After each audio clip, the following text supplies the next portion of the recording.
So hello guys, what's up? It's me again, Alicia nyo, at nagbabalik ulit para sa ating panibagong video.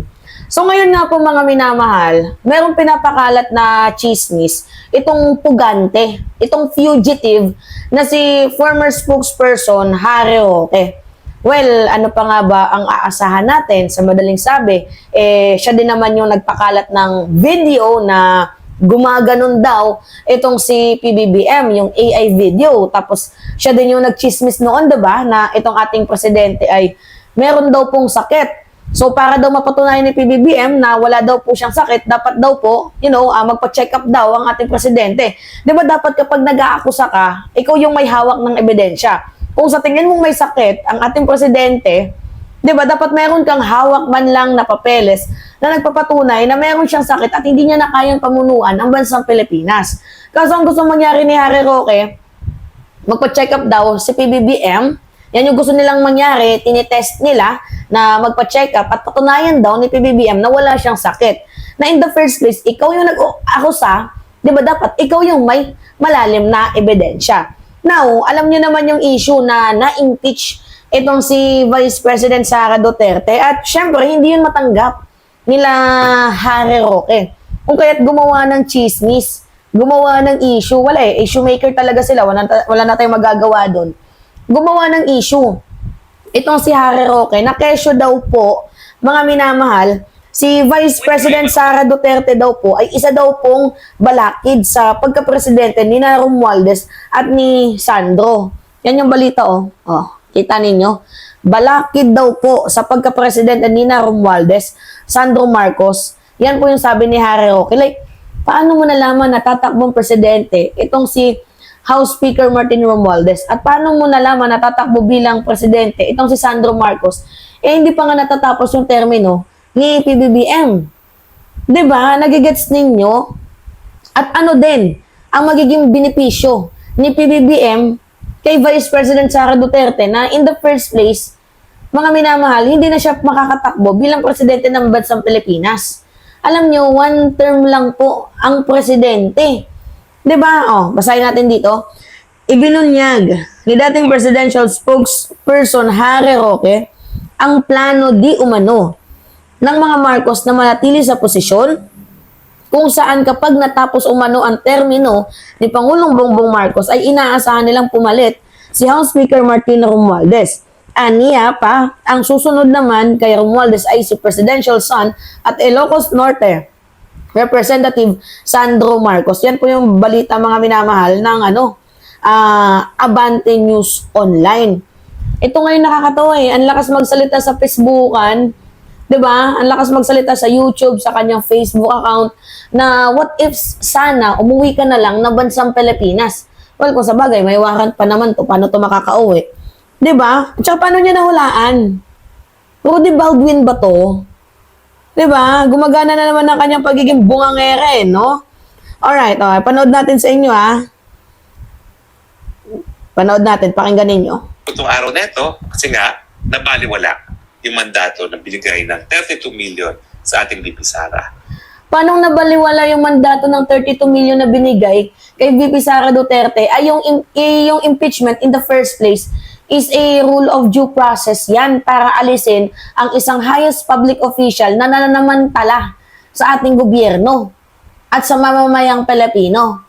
Diba? Unang-una na nga nakalagay doon, sa article of impeachment, nag-threat siya sa ating presidente. Patungkol din sumunod yung about sa ill-gotten wealth.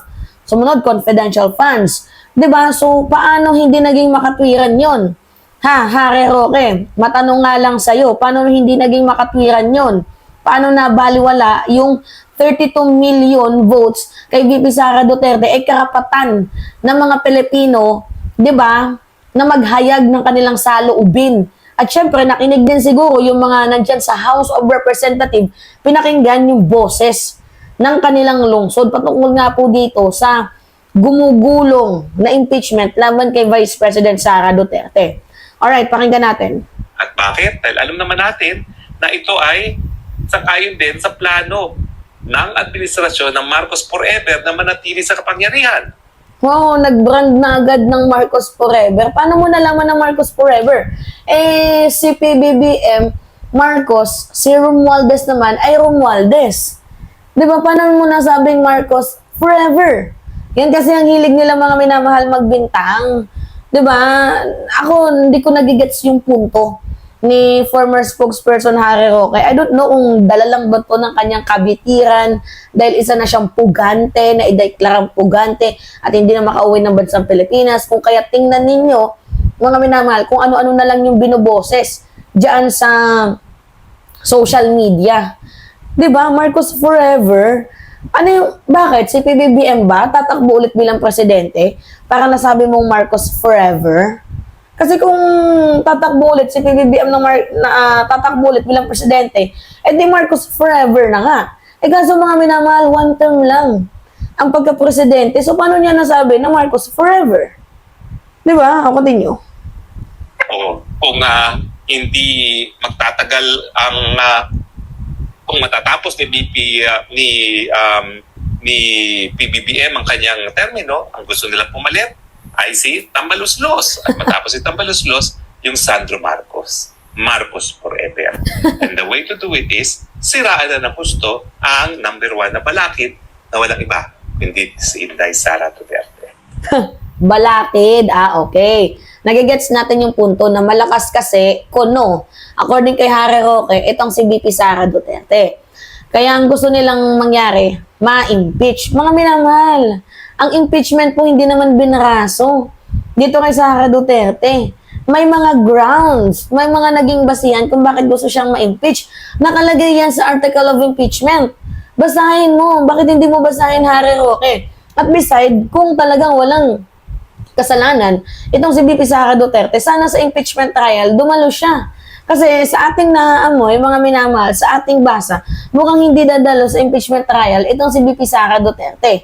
Pakinggan niyo to malabo talagang dumalo na sa impeachment trial, itong si VP Sara Duterte. Pakinggan niyo Hindi raw iniisip ni VP Sara ang magbitiw sa pwesto. Pero ngayon pa lang, tila maalat na siya sa posibilidad na dumalo sa impeachment court. Kung pwede namang hindi, and I understand, pwede naman, hindi na. Kasi baka ma-intimidate lang sila lahat sa presence ko doon. Hindi nagigets ninyo?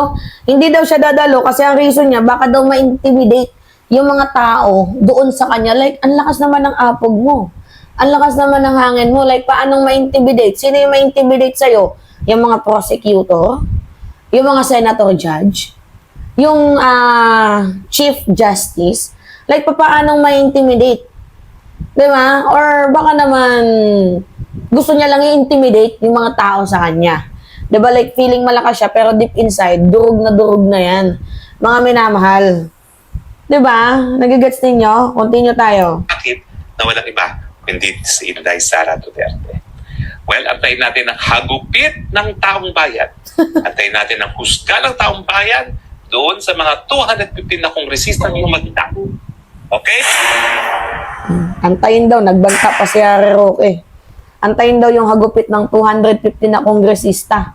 Kasi matitikman daw ang hagupit. 'Di ba? So, gagante ba? Mayroon bang gantihan na magaganap? I'm just asking lang. Mayroon bang gantihan na magaganap dyan? 'Di ba? So, anyway, mga minamahal, kayo ano masasabi ninyo dito kay Harry Roque? Kaloka, tumbak lang to. 'Di ba? Patunayan na lang ni VP Sara na pinupolitika siya sa pamamagitan ng pag-attend sa impeachment trial. 'Di ba? Para nang nalalaman natin, mga minamahal, kung talagang totoo na siya ay pinupolitika. Kasi kapag hindi siya umattend sa impeachment trial, meaning to say, madami siyang tinatago. Tapang niya noon eh. 'Di ba? Ang tapang niya noon na hindi gusto ko sa impeachment court kasi doon mabibigyan ng justice yung mga paratang nila sa akin. Masyado nilang ginigipit, iniipit, masyado nilang hinaharas yung mga trabahante ko so that mas maganda nandun tayo sa right forum. Ang dami sinasabi ni VP Sara, mga minamahal, kung alam lang ninyo. Tapos makikita natin ngayon, uy, grabe to. Kakaiba to, mga minamahal. Ibang klase din, no? Si Vice President Sara Duterte, na pampagood vibes talaga yung mga sinasabi niya. Talagang God save the Philippines na nga naman, laban sa inyo. Alright, mga minamahal, yun po It's me again, Alicia nyo. Pahingi lang ako ng comments, likes, and share para maging updated kayo sa next video na i-upload natin. Ingat mga kababayan!